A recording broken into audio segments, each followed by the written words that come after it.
Good morning. So I'm digging around in some issues of ethics within true crime, and I came across an Ada on Demand video. It's about a year old. It will be linked. In it, she discusses Bailey and the makeup concept, the whole divide in the true crime community about whether having this distraction is a good thing or disrespectful. And she explains that some of us might feel more comfortable having the distraction and not having to confront the real tragedy and terror of the situation head on, to make it more palatable and comfortable. But should it be? Maybe that's the core of why I've always found it disrespectful. I thought it was just that the focus should be here rather than split. But maybe it really is that we should not be able to be comfortable while listening to these stories, while thinking about these cases. I get the debate. I get that some people want to be entertained by something else while watching. I just really do think it's detracting from the actual story.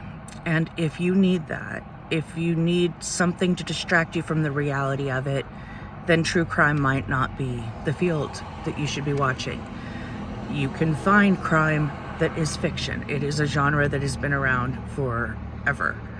I really think if you don't want to take on that recognition of true pain and horror and fear and look at what an actual victim experienced, that's okay. That's understandable. It's not for everyone. And if you can't handle that and you're still interested in the drama and mystery of a crime story, there are lots and lots of options. Everything from ghost stories to Law and Order. I'm a huge SVU fan. CSI, so many fictionalized stories that will give you that same fix without disrespecting the victims. These are real people, and what they went through shouldn't be minimized or packaged and softened to be palatable to people online, to complete strangers.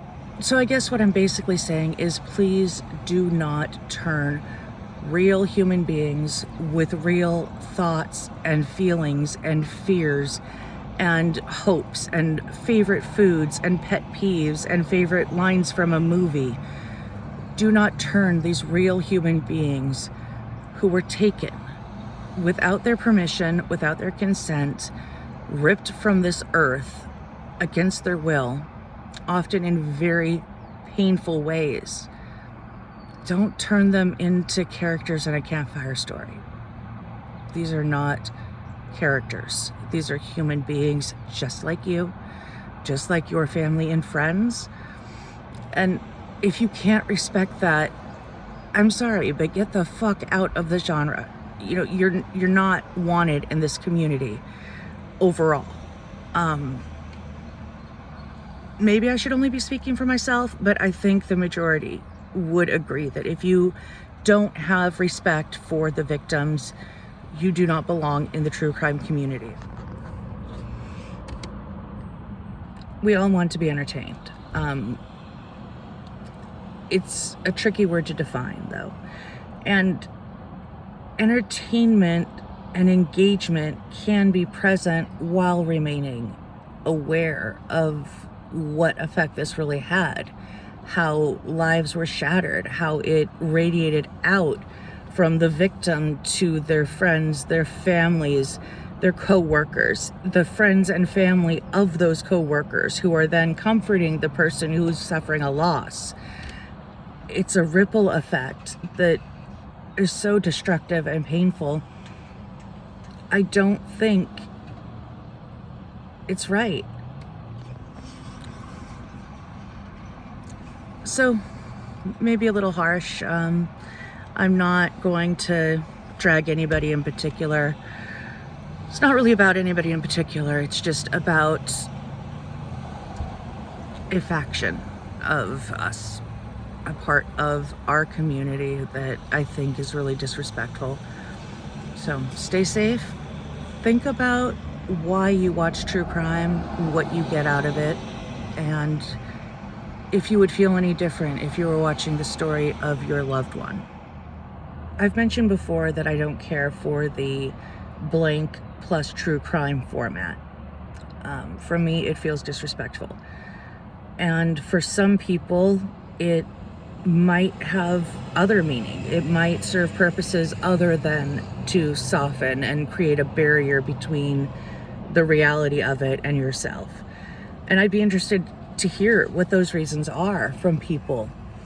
But if it is just to create that barrier and separation, I really think you should consider moving out of true crime and into fictional crime. I think it's unfair and adds extra damage to the families who are already suffering to have commenters who want to talk about the makeup and how pretty the YouTuber is. It's such a dark and personal and intimate situation, and we're gawking at it regardless of our intention. And many have good intentions and many have thoughtless intentions, and the comments can range from absolutely vapid to deeply meaningful. You know, we have a wide-ranging community, and my goal isn't to shame anyone or judge anyone. I want you to ask yourself what your interest is. Why are you watching true crime? What do you get out of it? Do you think about the families? I think it's too easy in this society to be desensitized and to forget that what you're watching is real, to feel disconnected. But if you're going to be disconnected, why not just go for fiction? You know, why can't we draw a line where true crime remains about the truth? Anyway, stay safe, listen to your instincts, give it some thought, and please comment your thoughts. I'll see you later. Bye.